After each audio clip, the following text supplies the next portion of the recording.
Good morning पोट्ट्यो. सकाळी सकाळी निघलो आपण ऑफिसला. जाता जाता इंद्राबाईला भेटलो आणि त्यानंतर आपण चाललो होतो मार्केटमधून ऑफिसला. भरपूर थंडी होती सकाळी सकाळी.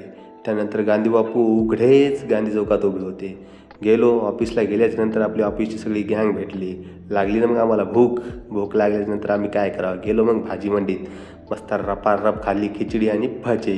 नंतर भेटला महेशला भेटल्यानंतर आपल्याला जायचं होतं कॉफी प्यायला. तर मग आपण निघलो ना 6 तोंडीवर कॉफी प्यायला. तिथं मस्त गेलो. 10 मिनटं बसल्याच्यानंतर आली ना आपली गरम गरम कॉफी घेतली ना. आपण आलो घरी ग्राउंडसाठी. दादूस आले. दादूसोबत बसलो आपण ग्राउंडला जाण्यासाठी. ग्राउंडला गेल्याच्यानंतर आपल्याला दिसला हा सूर्य. बघा, सूर्य खूपच खतरनाक मावळता आपण काढला मग या सूर्याचा फोटो. बघा मस्त ढगं त्याच्या मधातूनच चालले होते. ग्राउंड झाल्याच्यानंतर बसलो आपण निवांत. बबलू पण बसला बघा निवांत. त्यानंतर आपल्याला जायचं होतं घरी. दादूसने केलं दादूसला अलविदा. नंतर गलीत आल्याच्यानंतर भेटले आपल्याला बिल्डरला भेटल्याच्यानंतर आपण आलो ना मग घरी. चला तर मित्रांनो, बाय, गुड नाईट.